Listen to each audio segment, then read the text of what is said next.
আপনি কি একজন ডায়ালিসিস পেশেন্ট? আপনি ডায়ালিসিস করার পর উইকনেস ফিল করছেন? তবে কি কি খেলে আপনার হেলথ বজায় থাকবে? এই ভিডিওটি আপনার জন্য। নমস্কার, আপনাকে স্বাগত বেঙ্গলি কিডনি কেয়ারের ইউটিউব চ্যানেলে। এই ভিডিওতে আজ আপনাদেরকে জানাবো একজন ডায়ালিসিস পেশেন্ট ডায়েটে কি কি খাবেন। এই ডায়েট প্ল্যানে আপনার ডায়ালিসিসে ফ্রিকোয়েন্সি কম হবে না, সঙ্গে ডায়ালিসিস করার পরে যে উইকনেস থাকে তা থেকে কিছুটা রিলিফ পাবেন। ডায়ালিসিস হলো একটি প্রসেস যা অনেকে ট্রিটমেন্ট মনে করে ভুল করে থাকেন। তারা ভাবেন ডায়ালিসিস করলে কিডনি এখন ভালো হয়ে যাবে বা কিডনি আবার নতুন করে কাজ করা শুরু করবে। এটা একদমই ভুল ধারণা। কিডনি যখন বডিতে কাজ করতে পারে না তখন সেই কাজগুলি একটি মেশিনের দ্বারা করা হয়ে থাকে। মেডিকেল টার্মে এটাই হলো ডায়ালিসিস।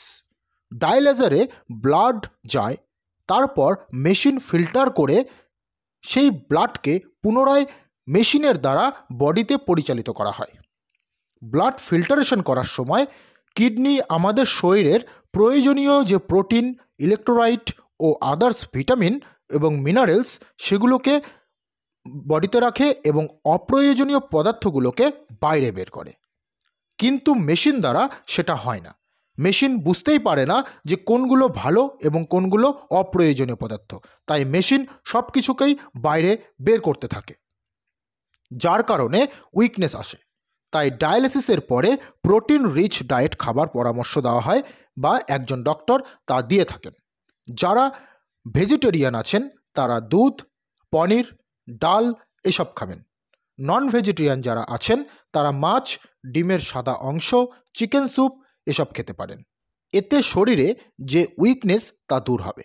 ডায়ালিসিসের পর শরীরে যে প্রোটিনের ডেফিসিয়েন্সি তা ফুলফিল হবে।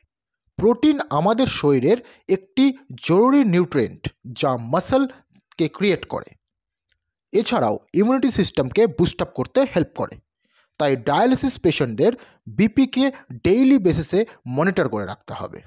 বিপি বেশি থাকলে লবণ মাত্রা কম করতে হবে। হাই ব্লাড প্রেশার পেশেন্টদের লবণ মাত্রা কম না করলে ফ্লুইড রিটেনশন বডিতে হওয়ার চান্স বেশি থাকে। এছাড়াও ডায়ালিসিসের ফ্রিকোয়েন্সি বাড়তে থাকে। তাই সন্ধক লবণ ইউজ করুন, কম পরিমাণে ইউজ করুন। এছাড়াও ওয়াটার ইনটেক ডক্টরের সাজেশন অনুযায়ী আপনাকে গ্রহণ করতে হবে। কম বা বেশি আপনার জন্য হানিকারক হবে।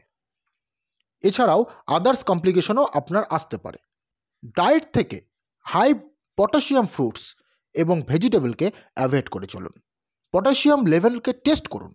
যদি বেশি থাকে তবে অ্যাভয়েড করুন, আর যদি কম থাকে তবে অ্যাড অন করুন। বেশি পটাশিয়াম হার্টে কার্ডিয়াক অ্যারেস্ট করার প্রবণতা আনবে।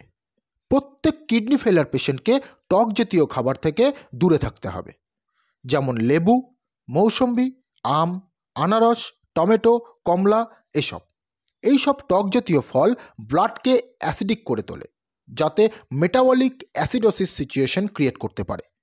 কিডনি ফেলার পেশেন্টরা এসব টক ফল খেলে কিডনি আরও ড্যামেজ হওয়ার আশঙ্কা থাকবে। অনেকে মনে করেন যে লেবু ইমিউনিটি সিস্টেমকে বুস্ট আপ করে। হ্যাঁ, এটা ঠিক, তবে কিডনি রোগীদের জন্য নয়।